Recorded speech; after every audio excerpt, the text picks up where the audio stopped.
ନମସ୍କାର ବନ୍ଧୁଗଣ, ଆପଣମାନଙ୍କୁ ଆମ ଚ୍ୟାନେଲକୁ ସ୍ୱାଗତ। ଆଜିର ଏହି ଭିଡ଼ିଓରେ ଆମେ ଆଲୋଚନା କରିବା ମୀନ ରାଶିର ବ୍ୟକ୍ତିଙ୍କ ଲାଇଫ୍ ପାର୍ଟନର, ପ୍ରେମ ଜୀବନ, ବିବାହ, କ୍ୟାରିୟର, ଧନ ଏବଂ ସଫଳତା ବିଷୟରେ।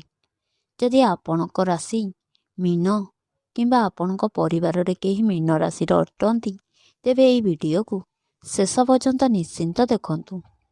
ପ୍ରଥମେ ନେବା ମୀନ ରାଶିର ସ୍ୱଭାବ। ମୀନ ରାଶିର ସ୍ୱାମୀ ହେଉଛନ୍ତି ଦେବଗୁରୁ ବୃହସ୍ପତି।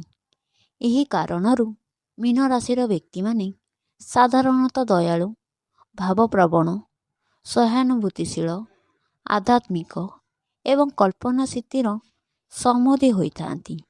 ସେମାନେ ସମ୍ପର୍କକୁ ବହୁତ ଗୁରୁତ୍ୱ ଦିଅନ୍ତି ଏବଂ ନିଜ ପ୍ରିୟ ଲୋକଙ୍କ ପାଇଁ ଅନେକ ତ୍ୟାଗ କରିବାକୁ ମଧ୍ୟ ପ୍ରସ୍ତୁତ ରହନ୍ତି। ମୀନ ରାଶିର ଲାଇଫ୍ ପାର୍ଟନର କେମିତି ହୋଇଥାନ୍ତି? ମୀନ ରାଶିର ବ୍ୟକ୍ତିମାନେ ଏମିତି ଜୀବନସାଥୀ ପସନ୍ଦ କରନ୍ତି ଯେ ସେମାନଙ୍କ ଭାବନାକୁ ବୁଝିପାରିବେ।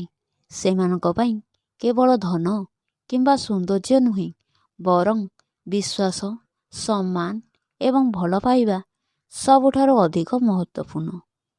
ଯଦି ଜୀବନସାଥୀ ଶାନ୍ତ, ବୁଦ୍ଧିମାନ, ଧୈର୍ଯ୍ୟଶୀଳ ଏବଂ ପରିବାରକୁ ଗୁରୁତ୍ୱ ଦେଉଥିବା ହୋଇଥାନ୍ତି, ତେବେ ଦାମ୍ପତ୍ୟ ଜୀବନ ସୁଖମୟ ହେବାର ସମ୍ଭାବନା ବଢ଼ିଥାଏ। କିନ୍ତୁ ମୀନ ରାଶିର ଲୋକମାନଙ୍କ ଗୋଟିଏ ଦୁର୍ବଳ ହେଉଛି ସେମାନେ ଛୋଟ ଛୋଟ କଥାକୁ ମନରେ ରଖି ଦୁଃଖ ପାଇଥାନ୍ତି। ଏହି କାରଣରୁ ସମ୍ପର୍କରେ ଖୋଲାମେଲା କଥାବାର୍ତ୍ତା ଏବଂ ପରସ୍ପର ବିଶ୍ୱାସ ବହୁତ ଆବଶ୍ୟକ। ପ୍ରେମ ଓ ବିବାହ।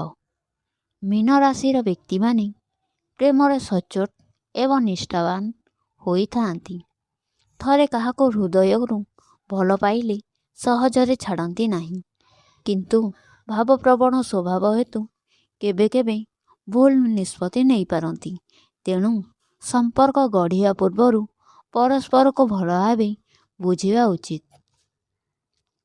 କ୍ୟାରିୟର କେଉଁ କ୍ଷେତ୍ର ଭଲ? ମୀନ ରାଶିର ଲୋକମାନଙ୍କର କଳ୍ପନା ଶକ୍ତି, ସୃଜନଶୀଳତା ଏବଂ ଅନ୍ୟମାନଙ୍କୁ ସହାୟତା କରିବାର ଇଚ୍ଛା ଅଧିକ ଥାଏ।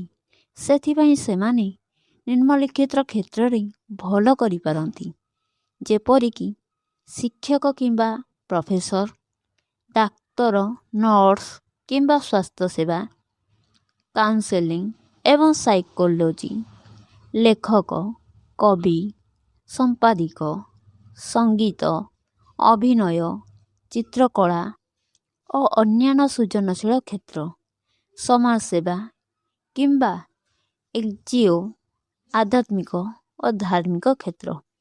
ଯଦି ବ୍ୟବସାୟ କରନ୍ତି, ତେବେ ଧୈର୍ଯ୍ୟ, ଠିକ୍ ଯୋଜନା ଏବଂ ଆର୍ଥିକ ଶୃଙ୍ଖଳା ରଖିବା ଦରକାର। ଧନ ଓ ଆର୍ଥିକ ସ୍ଥିତି କିପରି ହେବ? ମୀନ ରାଶିର ଲୋକଙ୍କ ଟଙ୍କା ରୋଜଗାର କରିବାର କ୍ଷମତା ରଖନ୍ତି, କିନ୍ତୁ ଭାବରେ ବହିଯାଇ କିମ୍ବା ଅନ୍ୟକୁ ସହାୟତା କରିବାରେ ଅଧିକ ଖର୍ଚ୍ଚ କରନ୍ତି। ତେଣୁ ସଞ୍ଚୟର ଅଭ୍ୟାସ ରଖିବା ଉଚିତ। ଦୀର୍ଘ ମିଆଦୀ ଯୋଜନା ଓ ବଜେଟ୍ ରଖିଲେ ଆର୍ଥିକ ସ୍ଥିତି ଭଲ ରହିପାରେ। ମୀନ ରାଶିର ଶକ୍ତି। ଦୟାଳୁ ସ୍ୱଭାବ, ସୃଜନଶୀଳ ଚିନ୍ତାଧାରା, ଭଲ ଅନ୍ତର୍ଜ୍ଞାନୀ, ପରିଶ୍ରମୀ ଓ ସହଯୋଗୀ, ଆଧ୍ୟାତ୍ମିକ ଚିନ୍ତା। ଦୁର୍ବଳତା ତାଙ୍କର ଅତ୍ୟଧିକ ଭାବପ୍ରବଣତା, ନିଷ୍ପତ୍ତି ନେବାରେ ବିଳମ୍ବ, ସହଜରେ ଅନ୍ୟଙ୍କ କଥାରେ ବିଶ୍ୱାସ କରିଦେବା, ଅନାବଶ୍ୟକ ଚିନ୍ତା। ସଫଳତା ପାଇଁ ପରାମର୍ଶ କରନ୍ତୁ।